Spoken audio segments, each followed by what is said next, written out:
sua igreja, olha só, no mundo vocês vão passar por aflições, tá? No mundo vocês vão sofrer perseguições, tá? No mundo vocês vão sofrer oposições, mas olha, vocês têm de bom ânimo, porque eu passei pelas mesmas coisas e eu venci. E querido, o sofrimento não é não é eterno na vida do crente, porque o fim do sofrimento, ele também já foi profetizado.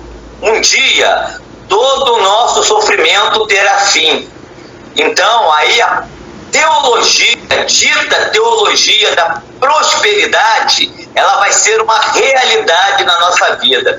Mas enquanto a gente viver nesse planeta, enquanto o diabo não for preso, enquanto a gente for escravo, a nossa carne, ela for não escravo, porque Cristo já nos libertou, mas quando a nossa carne ainda for tendente a pecado, a gente vai sofrer perseguições.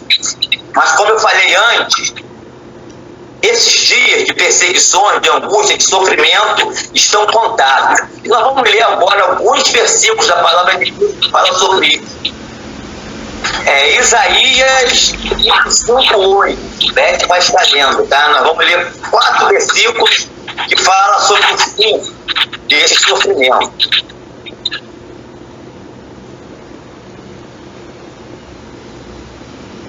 Isaías 25:8.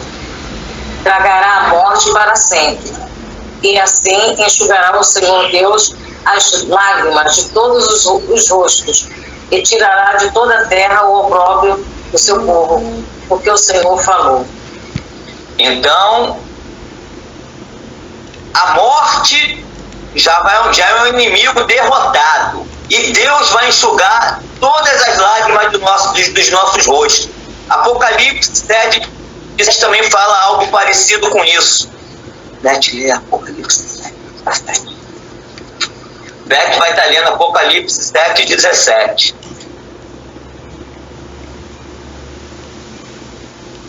Pois o cordeiro que se encontra no meio do trono os apacentará. 7:17. É isso mesmo. Pois o cordeiro que se encontra no meio do trono os apacentará e os guiará para a fonte das águas da vida.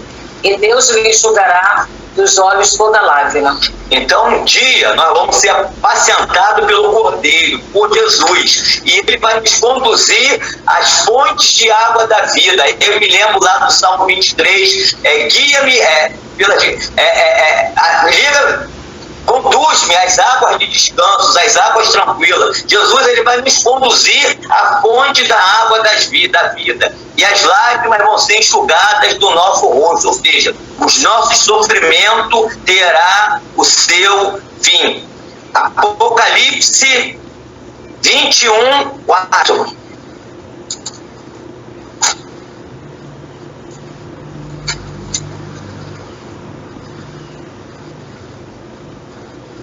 Ele enxugará dos olhos toda lágrima.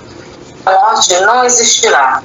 Já não haverá luto, nem pranto, nem dor, porque as primeiras coisas passaram. Então, o pranto, a dor, num futuro bem próximo, creio eu, já vai ter passado, porque nós estaremos no gozo do nosso Senhor. E Salmo 56:8.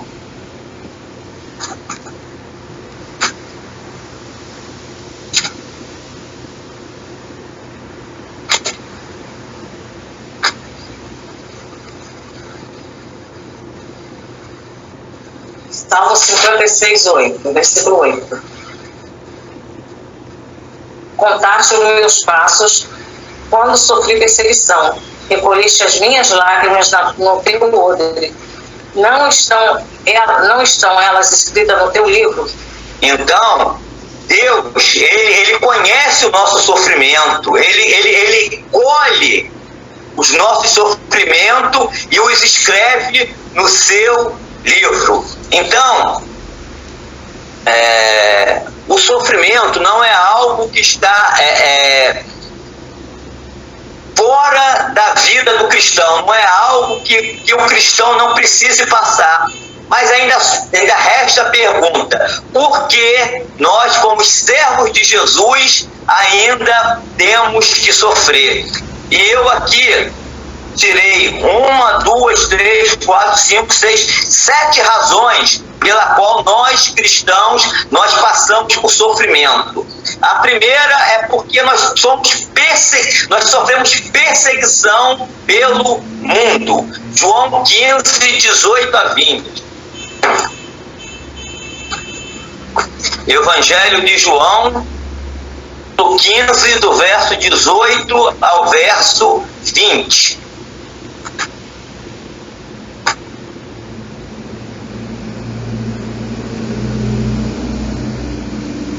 E não vos chamo servos, porque o servo não sabe o que faz o seu senhor, mas tenho chamado de amigos, porque é isso mesmo? Não, 18, você está lendo 15. Não, isso mesmo, capítulo 18, aqui. Se o mundo vos odeia, sabei primeiro do que a vós outros me odiou a mim. Se vós fosseis do mundo, o mundo amaria o que é seu. Como todavia não sois do mundo, pelo contrário, dele vos escolhi e por isso o mundo vos odeia. Lembrai-vos da palavra que eu vos disse: não é o servo maior do que seu senhor. Se me perseguiram a mim, também perseguirão a vós outros. Se guardaram a minha palavra, também guardarão a vossa. Querido, Jesus falou: olha, o mundo vos odeia, pertencem a ele. Se vocês pertencessem a ele, o mundo amaria vocês. Mas como vocês não pertencem a ele, vocês pertencem a mim, então ele vos odeia da mesma maneira como odiaram a mim. Mas se me deram um ouvido, também ouvirão a vocês também. Queridos, isso aí merece um refletir da nossa parte. A gente hoje tem visto a igreja andando na mesma direção. É uma coisa impressionante. Esse dia eu estava, um tempinho aí atrás, eu estava caminhando com Gisele lá no terminal de Niterói. Então a gente estava indo contra o fluxo de pessoa.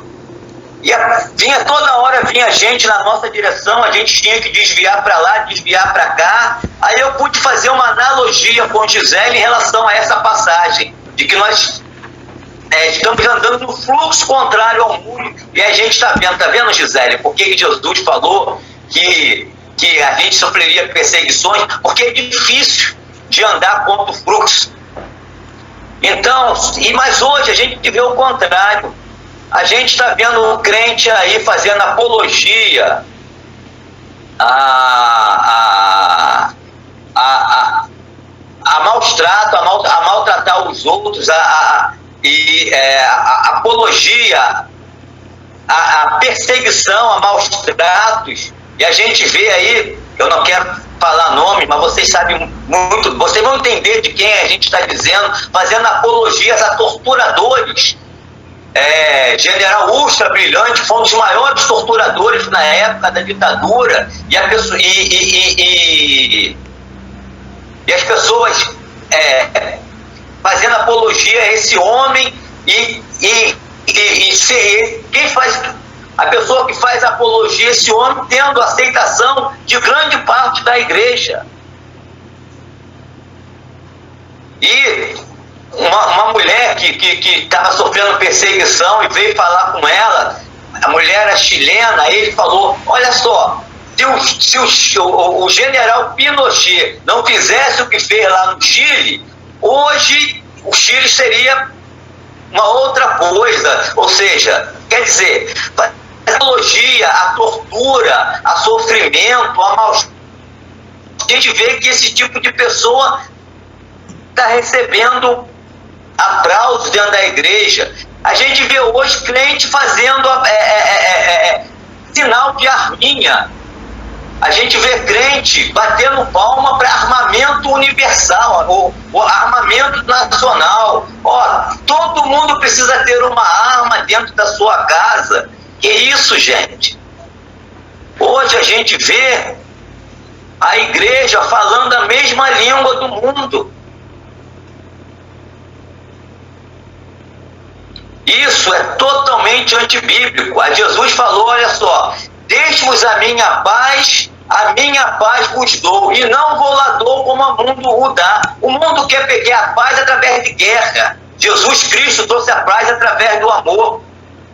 O mundo quer a paz através da divisão. Jesus trouxe a paz através da união.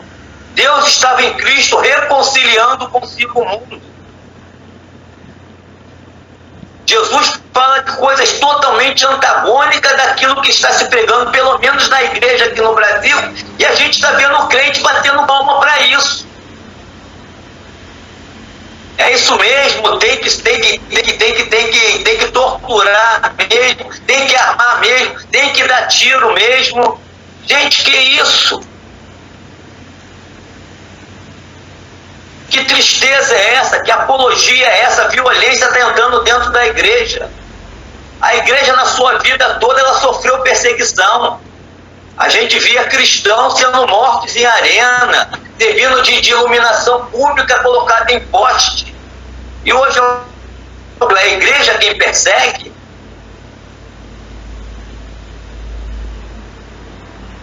Então, querido, o cristão, pelo menos o cristão de outrora, ele era perseguido porque ele estava em oposição oposta ao mundo.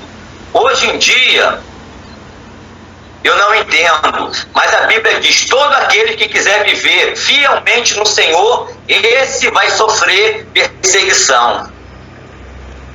E a gente, querido, precisa permanecer firme naquilo que nós temos aprendido, que nós temos perseguido. Se alguns estão desviando do caminho e fazendo apologia àquilo que a Bíblia condena, depois eles vão responder ao Senhor. Nós somos contra qualquer tipo de violência, de armamento, de tortura. Nós somos contra totalmente isso. Nós somos contra aquele que faz apologia a torturadores, como se os fins justificassem os meios. Isso não é cristianismo. Isso não é palavra de Deus. Isso não é vida cristã. Muito pelo contrário. Nós estamos no caminho oposto ao mundo. Por isso o mundo é oposição a nós. Porque se nós falássemos a linguagem do mundo, o mundo estaria batendo palma para nós. Mas nós somos caminhos opostos. Então, o primeiro motivo de sofrimento do crente que eu coloquei aqui são as perseguições do mundo. O segundo é que o sofrimento, ele nos traz aperfeiçoamento. Tiago 1, 2-4. Meus irmãos, tende por motivo de toda alegria por passar por várias provações, sabendo que a provação da vossa fé, uma vez confirmada, produz perseverança. Agora 1 Pedro 1, 6 e 7.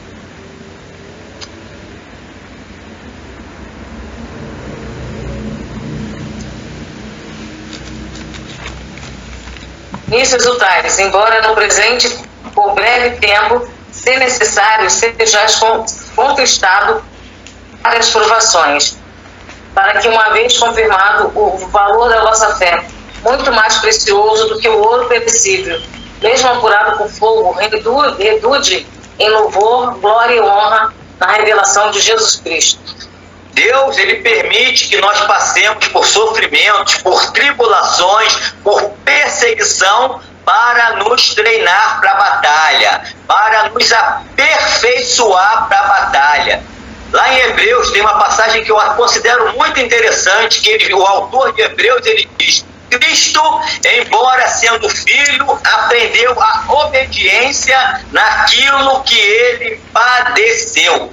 Ora, se Cristo, que era próprio Cristo, ele precisou aprender a obediência através de sofrimentos, muito mais nós precisamos ser aperfeiçoados. E Pedro diz que o ouro, metal precioso, mas de uma preciosidade menor do que a nossa fé, ele é purificado, ele é aperfeiçoado no fogo, ou seja, no ardor, no sofrimento, na angústia, muito mais a nossa fé, você, por maior quantidade de ouro que você tenha, você nunca vai ter acesso ao céu por causa dele. Mas a nossa fé, que é mais preciosa, ela nos leva ao céu. Assim como o ouro, ele precisa ser provado, ele precisa ser queimado, para que a sua sujeira, para que a sua imundície, para que a sua escória, ou seja, o ouro, quanto mais calor ele leva, quanto mais purificado ele leva, mais valor ele tem.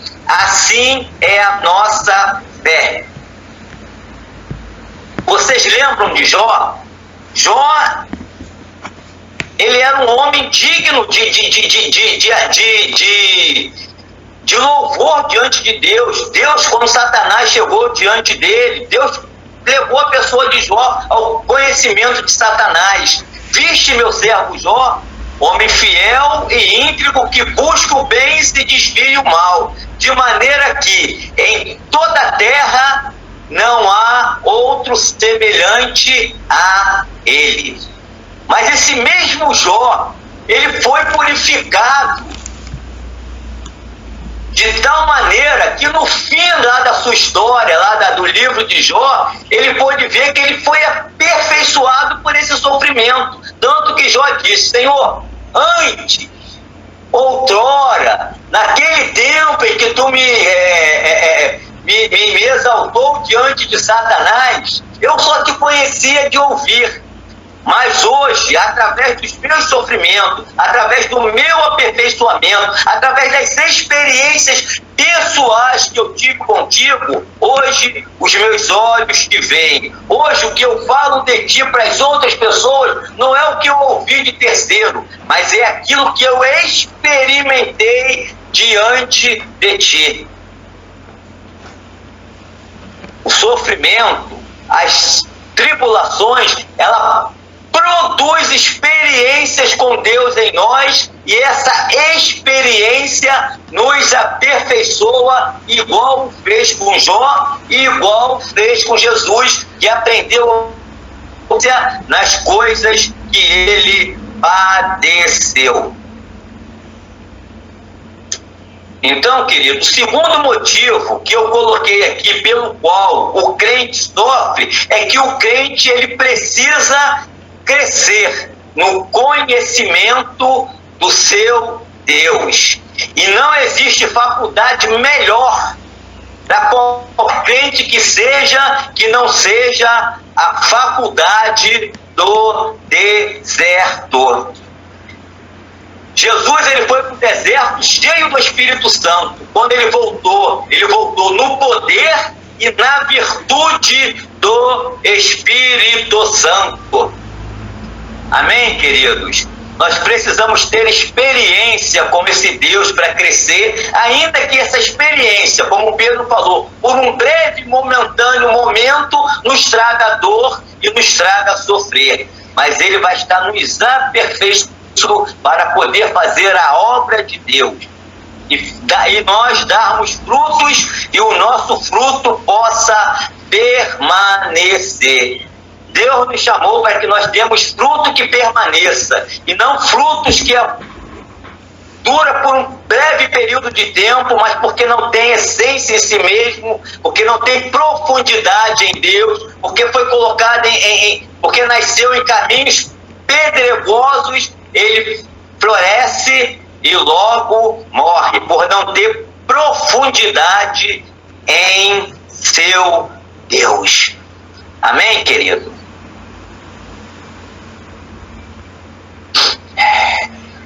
O terceiro motivo pelo qual o crente também sofre é os próprios pecados. E a gente não pode pensar que a gente só sofre porque Deus está nos aperfeiçoando. Às vezes a gente sofre porque temos cometido pecado. E quando a gente comete pecado, Deus, ele nos corrige. Hebreus 12, de 4 a 12.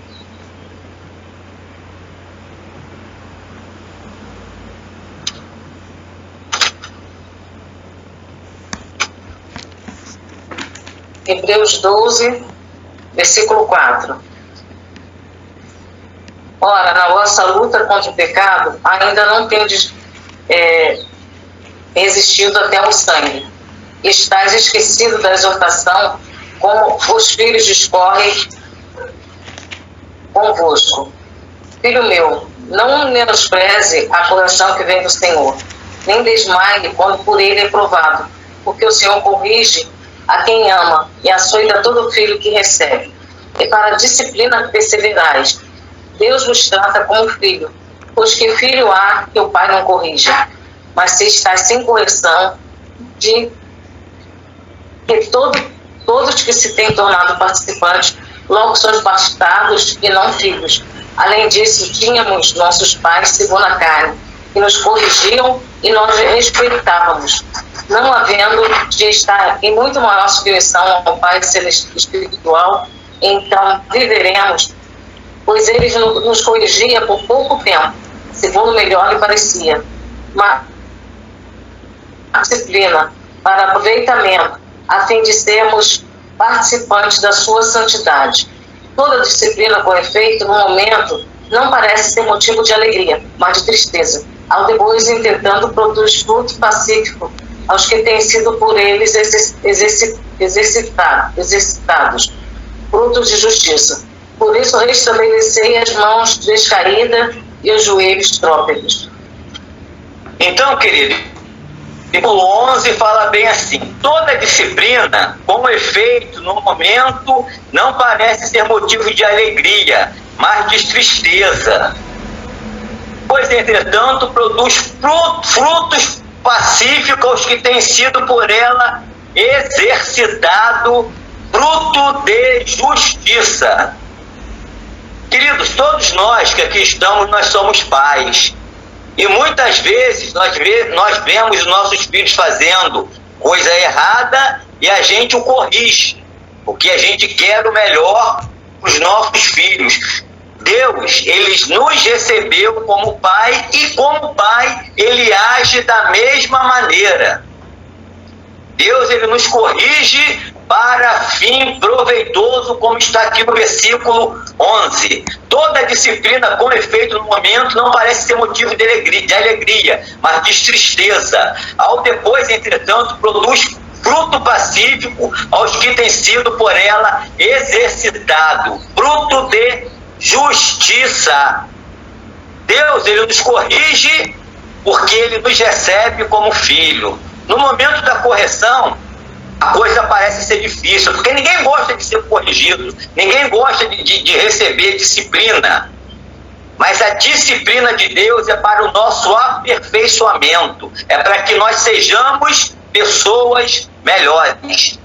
Então, todas as vezes que Deus nos vê andando por caminhos tortuosos, Ele vai nos corrigir. Davi, no Salmo 23, ele diz: a tua vara e o teu cajado me consola. Então, querido, a vara e o cajado de Deus é para nos aperfeiçoar, é para nos consolar, é para nos colocar no rumo. O cajado, ele era usado, o pastor, quando a ovelha estava desviando do caminho, ele colocava a ovelha no caminho com aquele cajado. E a vara era para quando a ovelha estava, por exemplo, estava pastando em capins que não era saudável para ele. O pastor metia a vara na ovelha para que a ovelha não fosse mais para aquele lugar, para comer daquele capim. E eu estava... Foi a Claudete, a maioria das pessoas não conhece Claudete não, mas Beth conhece. Claudete, uma vez, ela nos deu um estudo sobre o Salmo 23, e ela falou que às vezes... Claudete que deu, Clarice era coisa de burro, foi Claudete. Não, é isso aí, Clarice, foi Clarice que deu. Então ela estava falando que muitas vezes, muitas ovelhas precisavam de ser sacrificadas, porque embora ela sendo castigada, ela toda hora se desviava daquele bom pasto que o pastor colocava e ia para outros pastos de grama ruim. E as outras ovelhas não era aceitava a correção, voltava sempre, não precisava ser sacrificada para não colocar em perigo todas as demais ovelhas. Então, Deus, Ele nos corrige dessa maneira, para o nosso aperfeiçoamento. Amém?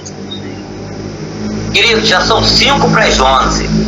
Nós vamos encerrar, e por hoje, já que Renato falou que nós podemos terminar na próxima aula, e na próxima aula a gente ter que, tá bom, Renato? Sim.